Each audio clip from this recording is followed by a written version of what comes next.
안녕하십니까. 오늘은 동남아시아의 투자 시장 환경과 한국 기업의 대응에 관련돼 갖고 강의를 하게 될 부경대학교의 이춘수 교수입니다. 윤리경영전략센터의 특강과 더불어 오늘 여러분들한테 유익한 정보를 제공할 수 있는 그런 시간이 되었으면 좋겠습니다. 그래서 오늘은 뉴 노멀 시대의 아세안 지역에서의 새로운 비즈니스 혁신에 관련된 내용들과 더불어 그 현 상황들을 설명을 드리도록 하는데요. 주로 아세안에 관련된 현황 자료 및 통계 자료를 설명을 드리고 제가 연구했던 아세안 무역 네트워크 중심성에 관련돼 갖고 여러분들한테 소개를 좀 드리고요. 그 다음에 한국 중소기업의 아세안 진출을 하기 위한 경쟁력 요인들을 어떻게 분석하고 파악하는지 제가 연구했던 내용을 토대로 설명을 드리고요. 그 다음에 이제 그 무역 투자진흥공사 코트라에서 제공하고 있는 베트남 시장 전략에 관련된 관략기 핵심을 좀 정리해서 설명을 드리고요. 다음으로 이제 K 비즈니스를 어떻게 활용할 수 있는지 전략을 몇 가지 제시를 하고 그 다음에 이제 우리가 이제 4차 산업 말고 전통 산업인 식품에 관련된 K푸드, 김 관련된 산업에 대해서 간략히 설명을 드리면서 마무리 짓도록 하겠습니다. 2020년도에 아세안의 이제 주요 무역 파트너를 보게 되면은 아세안 그 현황 및 주요 통계 자료 지금부터 간략히 하나씩 설명을 드리자면은 총 무역량이 2조 7,960억 불에 달하는 어마어마한 그 볼륨을 차지하고 있죠. 그 중에서도 한국이 5.8% 차지하고 있고요. 아세안 지역이 20.9%, 미국, 중국, 일본, EU, 다른 특정 국가들 이렇게 봤을 때 지금 아세안 지역의 주요 무역 파트너는 서로 아세안 간에 하는 게 가장 많고 그다음에 중국과도 많이 연결이 돼 있어요. 그다음에 미국, 유럽, 우리나라는 이제 5.8% 영향을 미치고 있네요. 그다음에 아세안 과 더불어 한국의 주요 무역 파트너국을 딱 봤을 때 제일 큰 데가 차이나, 중국이 24.6%고 그다음에 이제 다음이 아세안이에요. 14.7%. 포션이나 금액 면에도 굉장히 크고 그다음에 미국이 13.5% 정도, 그리고 유럽 10.5%, 일본이 7.4% 정도를 보여주고 있네요. 이거는 이제 IMF 무역 통계 영감이라든지 아세안 한국 특별 관련 자료들을 보시면은 이런 내용들이 자세하게 나와 있어요. 다음으로 이제 우리 한국과 아세안 회원국 간의 이제 무역량이나 규모를 보면은 총 1,440억 달러의 무역량을 보여주고 있고요. 그 중에서도 이제 베트남이 좀 압도적으로 많이 있죠. 그 뒷부분에 베트남에 대해서는 좀 더 자세하게 설명을 드리도록 할 텐데, 베트남과 그 교역 규모로 보면은 48% 정도, 그다음에 뭐 싱가포르라든지 그 뒤로 이제 말레이시아 이런 국가들이 쭉 차지하고 있고 미얀마라든지 아직 캄보디아, 라오스 이런 데는 좀 볼륨이 아직까지는 낮은 상황이다 이렇게 말씀을 드릴 수가 있어요. 그다음에 각 회원 국가별로 한국이 투자한 아세안 나라 중에 가장 많은 투자국을 보여준 데가 이제 베트남, 교역량도 많고, 그다음에 싱가포르, 인도네시아, 말레이시아, 필리핀 이런 순으로 연도별로 이렇게 증가하고 있다는 것들을 우리가 알 수가 있죠. 그래서 이제 제가 2020년도에 그 무역보험 연구라는 학술지에 보면은 우리나라 그 무역 네트워크가 아세안 지역에 어떻게 영향을 미치고 있는지 네트워크 분석을 통해 가지고 중심성 파악을 했던 연구가 있는데요. 예를 들어 갖고 우리가 디그리 센트럴리티 해가지고 연결 정도 중심성이라는 게 있어요.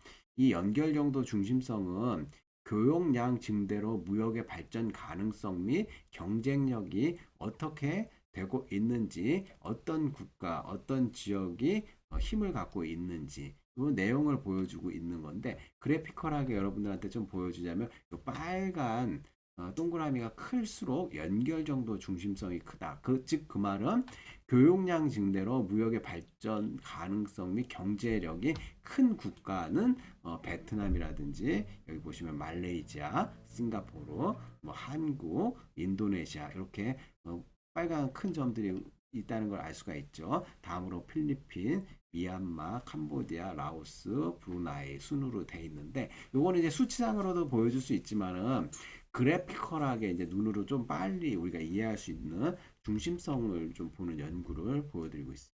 그 다음에 이제 근접 중심성이라고 해가지고 무역에 있어서 가장 빨리 국제 환경에 적응하고 대비하는 순간 적응력이 높은 국가는 어딘가? 아세안 국가 중에 이제 한국을 포함하고 이렇게 봤을 때 역시나 한국, 베트남, 태국, 싱가포르, 말레이시아, 캄보디아, 필리핀, 인도네시아 이런 그 주요 국가들의 근접 중심성을 볼 수가 있고요. 상대적으로 이제 브루나이라든지 라오스, 미얀마는 아직까지는 이 중심성이 근접 중심성이 약하다. 그 말은 가장 빨리 국제 환경에 적응하는 능력은 좀 약한 것을 알 수가 있죠. 다음으로 무역에 대한 통제력을 가장 잘 나타내는 매개 중심성을 갖고 있는 국가는 어디인가 이렇게 봤을 때 한국을 포함해 갖고 베트남, 필리핀, 싱가포르, 말레이시아 이런 큰 힘을 갖고 있는 매개 중심성 국가가 있고요. 다음으로 이제 캄보디아라든지 인도네시아, 필리핀 이렇게 되고 있어요. 이 중심성 분석은 역시나 이제 무역 규모라든지 이런 것들에 따라 가지고 이제 확연히 국가들을 우리가 구분해서 나타낼 수가 있고 이러한 것들을 이렇게 좀 그래피컬하게 화면을 통해 갖고 실증 연구를 해서 어느 국가가 좀 중요하고 하는데 이제 이 중심성에 있어서는 이제 이 베트남이 교역량도 많지만은 아세안 안에 있어서는 중요한 역할을 하고 있다. 그래서 이 베트남에 대해서 뒷부분에 좀 더 자세하게 여러분들한테 설명을 드리도록 하겠습니다. 그 다음에 이제 제가 그 무역보험 연구에 2020년도 또 10월 달에 또 간단한 그 인도네시아 관련돼 가지고 논문을 썼는데 신발 기업의 해외 직접 투자 입지 선정에 관한 사례 연구를 우리 이제 박사과정 분하고 같이 연구를 했고 이분은 이제 그 파크랜드에 근무하면서 박사과정을 수료한 분으로서 이 그 한국 신발 기업 그러니까 우리 파크랜드라든지 몇몇 기업들이 의류만 작성하는 줄 알았는데 이제 사업 다각화라든지 여러 가지를 통해 갖고 신발 산업이 인도네시아로 어떻게 입지를 이전하고 납기 능력을 강화해 갖고 저렴한 노동력을 어떻게 확보해서 활용하고 있는지 사례 연구를 통해 갖고 설명을 하고 있고 생산 비용 절감을 위해서 해외 생산 기지에 머무르는 것이 아니라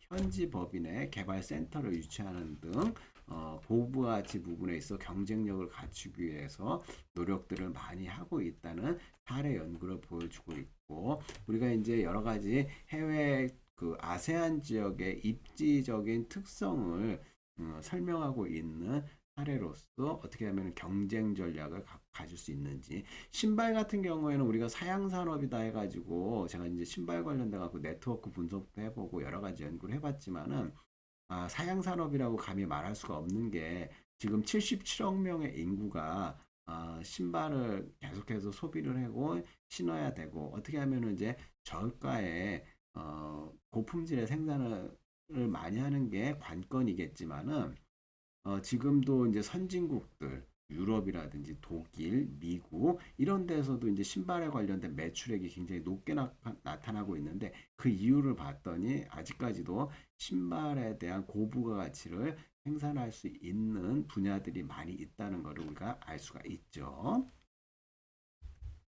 다음으로 이제 그 무역협회에서 2019년도에 아세안 비즈니스 환경에 대해서 이제 진단을 했는데 이게 설문조사를 해보니까 우리 그 한국이 아세안의 그 비즈니스 환경상의 긍정적인 요인과 부정적인 요인들을 이렇게 쭉 조사를 했어요. 그래서 보면 긍정적인 요인 같은 경우에는 아세안 지역들은 한국에 대해서 우호적인 분위기를 많이 갖고 있다. 현지 노동력 활용이 용이하다는 장점이 있고, 성장성이 큰 내수 시장들을 갖고 있고요.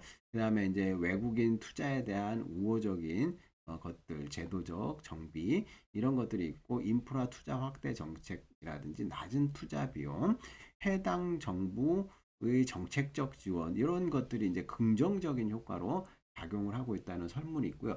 부정적인 요소로서 이제 아세안 시장에 대한 국내 기업들 간에 아니면 다국적 기업들 간의 각 국가별로 경쟁이 이제 심화가 될 수 있다 이렇게 얘기를 할 수 있고요. 행정 절차의 복잡성과 지연성 아직도 이제 아세안 지역이 이제 중진국 수준이다 이렇게 얘기를 할 수가 있고 그래서 여러 가지 이제 그 행정적인 복잡성, 지연성이 있을 수 있고 그다음에 여러 가지 아직 그 도로, 항만 뭐 이런 인프라가 구축이 약간 미흡한 점들을 그 부정적인 요소로 봤고 성장성이 낮은 지역들도 꽤 많이 오지들이 있다.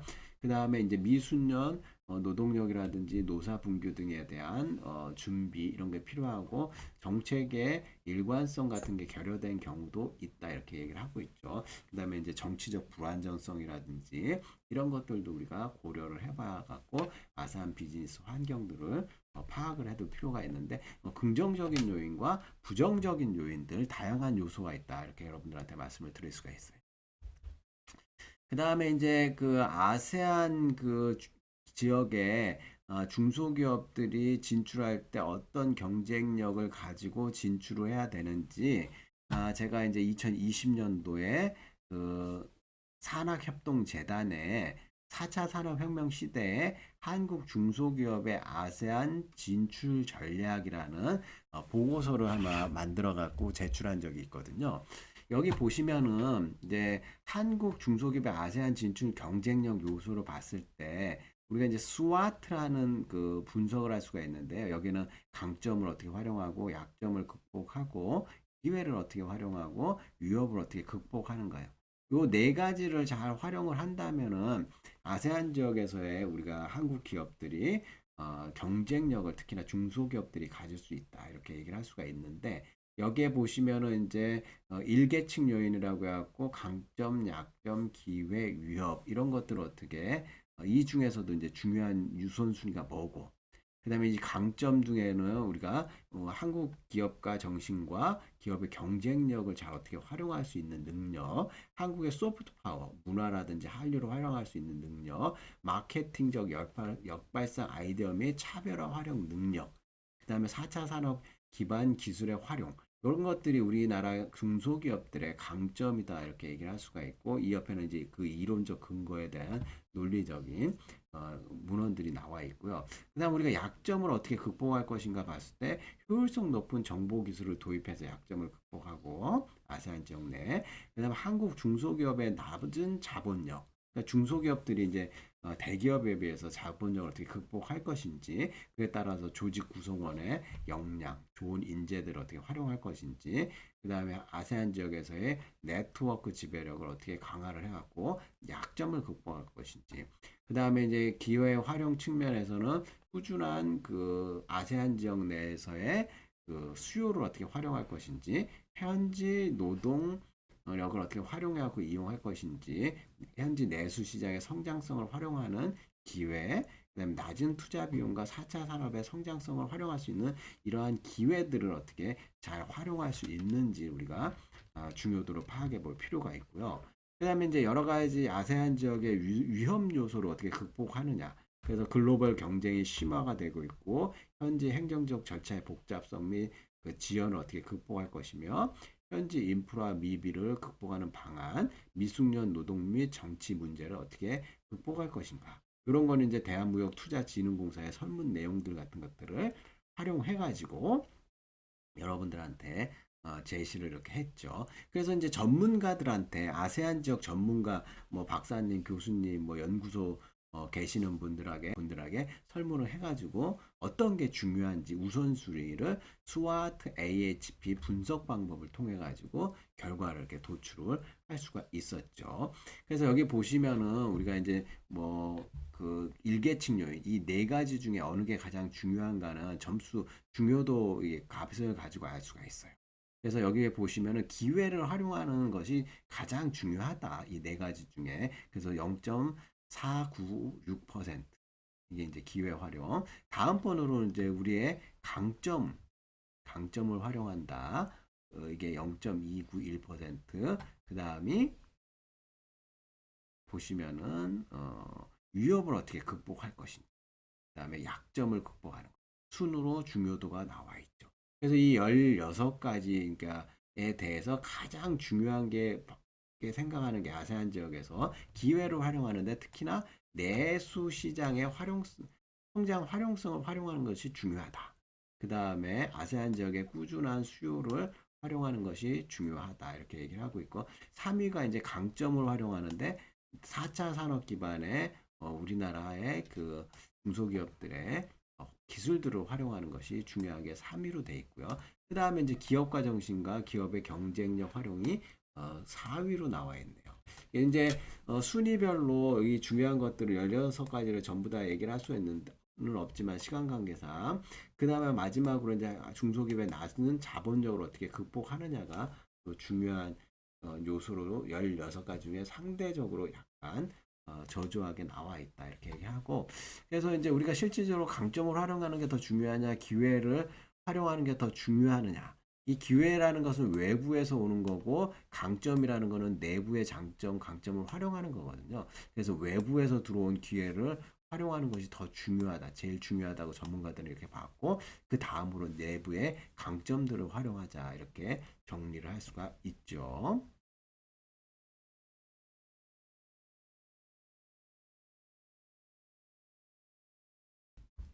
다음으로 베트남 그 시장 전략이라고 해갖고 간단한 그 베트남을 포커스로 해갖고 아세안 지역의 10개 국가 중에 특히나 베트남 시장이 가장 우리나라랑 교역량도 많고 성장 가능성도 높고 그래갖고 여러분들한테 설명을 드리기 가장 무난하기 때문에 베트남 시장을 제시를 하는데 베트남의 이제 GDP라든지 성장률 추이를 보면 2019년도 12월부터 우리가 코로나가 본격적으로 이제 발생을 하기 시작하고 2020년도에 코로나 때문에 전반적으로 산업이라든지 국가 고용 뭐 GDP 다 엄청난 감소를 했죠.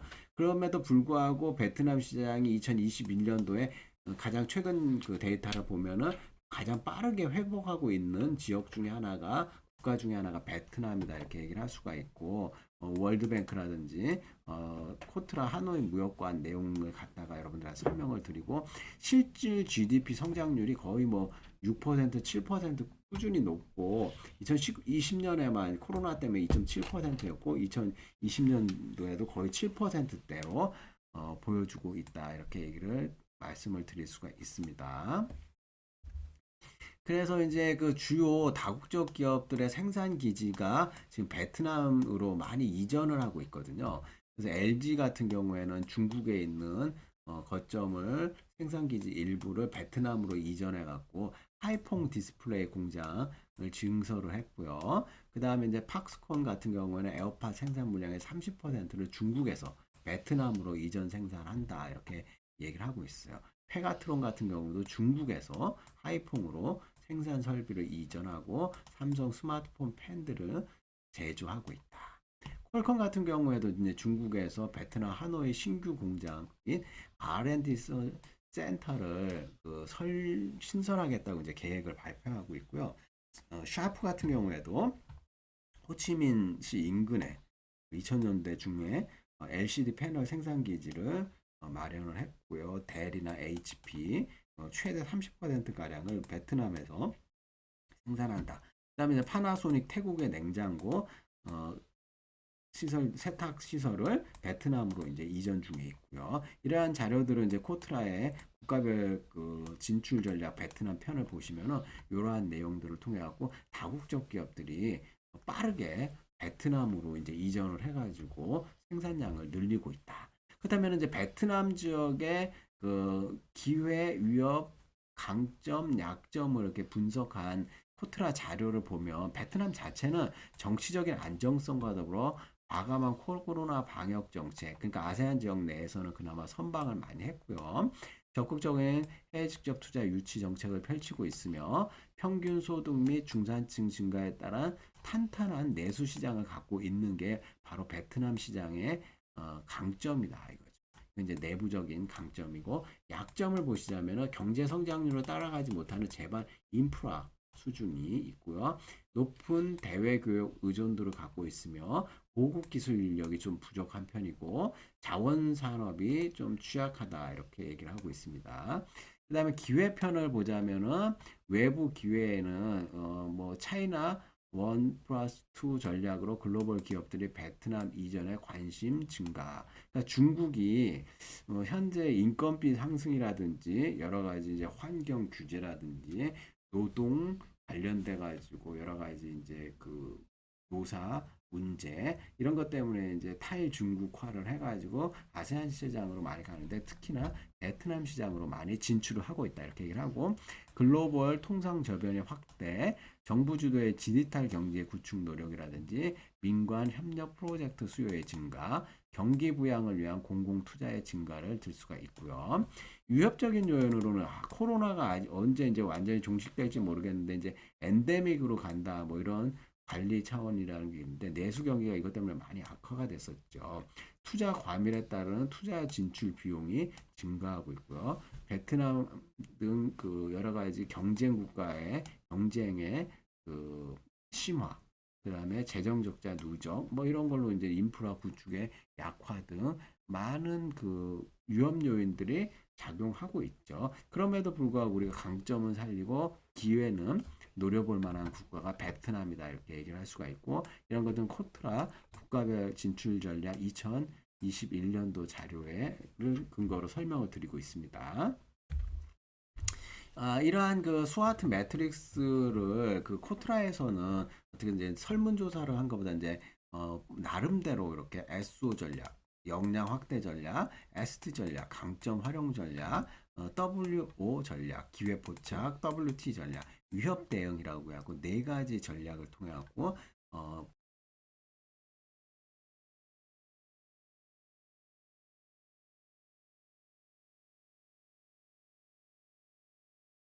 그래서 이제 베트남 시장뿐만 아니라 동남아 시장 진출에서 우리나라 기업들이 어떻게 하면은 K 비즈니스 활용 전략을 사용할 수 있을 것인지에 대해서 몇 가지 이제 사례를 들어서 설명을 드리고 있는데요.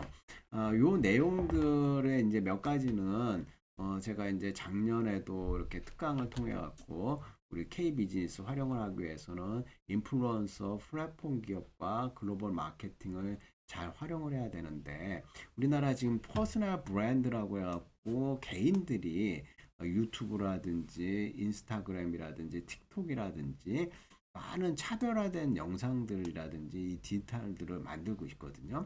그래서 이제 뭐 퍼스널 유튜버들의 브랜드화 해갖고 우리나라 자체적으로 뭐 엔터테인 분야라든지 재테크라든지 테크 리뷰, 먹방, 뷰티, 한국 문화, 뭐 다양한 우리가 이제 유튜브라든지 채널들이 있고요. 그 다음에 뭐 그 한국을 소개하는 내용도 있고 ASMR 같은 경우에는 민주 뭐 이렇게 들어보시면은 알겠지만은 우리가 이제 그 만국 공용어죠. 비 오는 소리, 감수성을 자극하는 소리, 이걸 통해 갖고 여러 가지 이제 그 팔로워들도 많이 있고 구독자들도 많이 있고 이런 것들을 어떻게 하면은 전 세계적으로 영향력을 미치는 인플루언서가 우리나라가 활용을 해가지고 적극적으로 동남아 시장을 진출하는데 참신한 아이디어를 이제 동남아 시장에 활용을 할 수가 있겠다 이렇게 말씀을 드릴 수가 있고요. 그러므로 이제 그 K 비즈니스로 활용하기 위해서는 글로벌 트렌드 쉐터라는 게 있어요. 트렌드 세터가 시대의 풍조나 유행 등을 조사하는 사람, 선동하는 사람의 역할을 하고 있다. 유행을 창조하고 만드는데 우리나라 이제 스타일 난다라는 곳에 보면은 각종 화장품이라든지 의류라든지 이런 것들을 선도하는 기업이 있는데 한국 1위 여성 그 동대문에서 김소희 씨가 잘 읽어가지고 우리나라의 그 패션 뷰티를 브랜드화하고 글로벌 트렌드 쉐터가 되고 어마어마한 수익을 창출해가지고 한 내용들을 알려주고 있어요. 그래서 트렌드 세터 같은 경우에는 기업으로서의 작용과 소비자로서의 작용 두 가지를 복합적으로 한다. 그죠? 생산과 소비를 같이 할 수 있기 때문에 우리가 이제 이 글로벌 트렌드 세터들을 많이 배출을 하는 것이 중요하고 그런 차원에서 제가 이 용어를 여러분들한테 좀 소개를 시키고 그리고 사례를 보여드리기 위해서 하나 가져와 봤습니다. 이제 한류 같은 경우는 우리가 활용하는 거를 소프트 파워를 활용한다. 그래서 아세안 지역 같은 경우는 한국에 대한 동경이나 이런 게 굉장히 많기 때문에 어떻게 하면 우리가 이런 소프트 파워인 아세안 지역의 한류를 활용할 것인지를 파악을 해도 필요가 있고 이용을 해두는 것이 중요한 전략이다. 이렇게 말을 할 수가 있어요. K 문화를 어떻게 활용하는지. 자, 그 다음에 우리가 이제 의식주에 관련돼 갖고 먹거리에 K푸드라는 게 있는데, 우리나라 이 김이 청정 지역에서 김 원초 있죠. 우리가 남해안에서 많이 원초를 수출을 많이 하고 있는 효자 품목인데, 이거를 이제 김으로 가공을 해갖고, 동남아시아 지역, 인도네시아라든지, 그 다음에 태국, 뭐 이런 지역, 그 다음에 뭐 유럽에도 많이 나가지만은, 예를 들어 대상이라는 기업이 인도네시아에서는 마마수카라는 김 스낵이 현지에서 큰 인기를 끌고 있고요.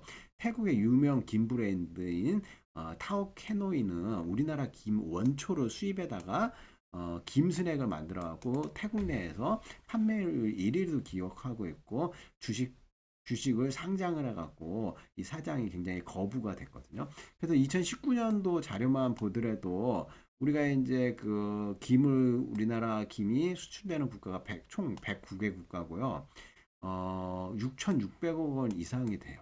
그래서 이그 수출 증가율이 굉장히 높은데 조선일보 2020년도 10월달에 보면은 그래서 이제 우리가 이제 김에 관련된 그 동남아시아 뭐 홈페이지를 구축을 해갖고 3월이라는 기업에서 우리나라 제품들을 이렇게 음식 제품들을 팔고 있고 그다음에 우리가 해썹 인증이라든지 할랄 인증 이런 것들을 받아갖고 동남아시아 지역에 진출하고 있다. 그래서 김이 굉장히 고부가 가치 산업이고 그래서 김에 대해서 이제 좀 연구를 많이 하고 이제 키워드 보면 김이 건강하고 깨끗하고 고소하고 원초를 어떻게 활용하고 그 효능은 어떻게 되는지 여러 가지 이제 그 한국농수산식품유통공사의 자료들을 우리가 활용해 볼 필요가 있죠.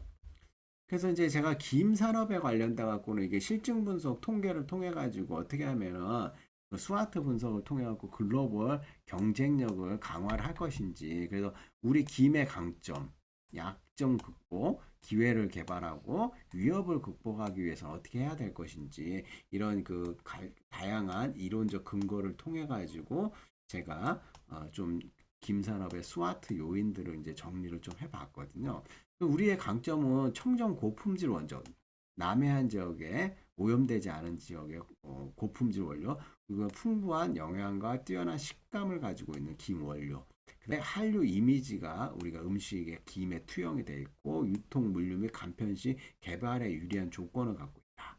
그냥 약점으로는 아직까지 브랜드 파워 및 신제품 개발 능력이 약간 떨어지는 약점을 어떻게 극복할 것인지, 그 다음에 시장 및 마케팅 능력을 제공하는 전반적인 능력, 글로벌 대표 식품 회사를 어떻게 하면 만들 것인지, 네슬레도 있고 여러 가지 이제 유럽 기업들도 있고 그런데 이런 것들을 어떻게 하면은 우리가 이제 다국적 기업, 글로벌 기업들을 많이 음식 회사를 만드는지, 그다음에 이제 정부의 규제 및 정책적 지원을 어떻게 활용할 것인지, 그다음에 여러 가지 한류, K푸드 열풍을 어떻게 이용할 것인지, 일본 식품 산업이 지금 퇴화가 됐죠. 방사능 때문에 이 기회를 어떻게 활용할 것인지, 경제 성장에 따른 고급 식자재 수요가 폭발적으로 증가하고 있어요. 그래서 이제 중국이라든지 동남아시아 지역의 부자들이 기임에 대한 그 활용을 좀 많이 하려고 하고 있고, 글로벌화에 따른 소비자의 기호 식품 섭취 인구가 증가하고 있다. 그다음에 또 이제 김이 많이 대중화되고 있다 이거죠. 반찬으로도 사용하지만 과자, 스낵류로도 많이 사용하고 있고요. 그다음에 위협을 어떻게 극복할 것인지 다국적 회사 그 식품 회사들이 대규모의 자본력으로 이렇게 김에 진출했을 때 어떻게 우리가 극복할지, 그다음 글로벌 경쟁의 심화라든지 해양 오염과 지구 온난화의 문제, 그다음에 코로나 확산에 따른 경기 침체 및 수요 감소를 극복하는 것이 우리의 지금 김산업을 어떻게 활용하고 개발하는 데 중요한 이슈가 된다 이렇게 얘기를 할 수가 있죠. 제가 이제 실증 분석 연구는 안 해봤지만 앞에서 이제 SO 전략, W 전략, ST 전략, WT 전략 등을 간략하게 이제 좀 설명을 생각을 해볼 수가 있고, 우리나라 이제 기임 중에 특히 중소기업 중에 그 기임을 이렇게 롤 형태로 동글동글 말아가지고 스낵을 만든 SCDD라는 회사가 있는데, 이렇게 해갖고 요거를 수출을 하고 있는데 꽤 많이 잘 팔리고 있대요. 이렇게 해서 어떻게 하면 신상품을 만들어 갖고 강점을 살리고 약점을 극복해서 기회를 개발하고 위협을 극복하는 다양한 이렇게 전략 매트릭스를 만들어 가지고 동남아 시장을 개척하고 활용할 필요가 있고요. 그래서 이제 그 일반적으로 우리가 트렌드 세터라든지 인플루언서라든지 여러 가지 그 뭐 한류 문화를 활용한다든지 이런 걸 통해 가지고 한국의 그 전통적인 산업뿐만 아니라 4차 산업에 관련된 것들 포함해 갖고 많은 것들을 우리가 아세안 지역에 진출을 할 수도 있고, 결론적으로 정리해서 좀 말하자면은 새로운 아세안 비즈니스 환경에서는 아세안 소비 트렌드 혁신에 관련된 내용들을 빅데이터 같은 것들을 우리가 활용을 해둘 필요가 있고, 빅데이터는 마켓 4.0에서 선호와 선택을 소비자들이 뭘 하려는지 정확하게 끄집어내 갖고 수요 예측을 할 수가 있고요. 그 다음에 글로벌 퍼스널 브랜딩 혁신을 통해 갖고 개인들이 유튜브라든지 SNS라든지 인스타그램이라든지 여러 가지 페이스북이라든지 이런 것들을 활용할 수 있는 능력을 키워야 되고, 인플루언서 기업의 플랫폼 마케팅 기업들을 잘 활용해 둘 필요가 있다 이렇게 말씀드리고요. 그 다음에 이제 우리가 아세안 지역의 특히 소비자들을 위한 기업, 중소기업이나 대기업들의 차별화 혁신 내용 중에 앞으로는 이제 음성 인식이 그 편리미엄이라고 하고 굉장히 많은 편리함을 제공할 것이다. 그래서 말로써 이제 주문도 하고 검색도 하고 인터넷 조회도 하고 상품 조회를 할 수 있는 음성 인식 기술이 발전할 것이고요. 그다음에 이제 문화가 이제 중요한 요소고 고부가 가치 산업 혁신 내용이다 이렇게 얘기했고, 소프트 파워라고 해갖고 소프트 파워는 문화에서 나온다 이렇게 얘기하고 있고요. 차별화를 하기 위해서는 우리가 무엇보다도 디자인 싱킹, 그죠? 이런 것들을 통해 갖고 아세안 지역 시장에서의 경쟁력을 강화하고 아세안 지역의 을 장악할 수 있는 이러한 그 경쟁력을 찾아서 비즈니스 혁신을 해야 된다 이렇게 요약해 갖고 말씀을 드릴 수가 있고요. 그래서 앞으로 그 코로나 이후에 어떠한 그 동남아 시장에서 우리가 많은 그 경쟁력을 쌓고 수익을 창출할 수 있는 이런 혁신들이 많이 일어나기를 기대해 보고요.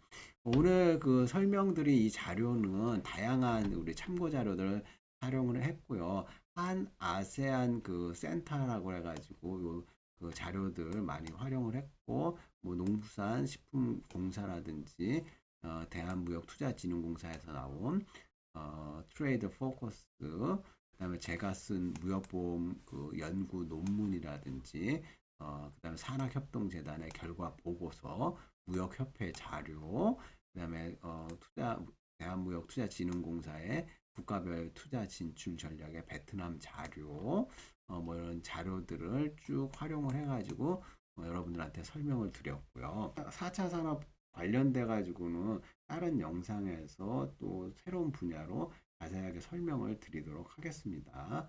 자, 장시간 동안 경청해 주셔서 감사합니다.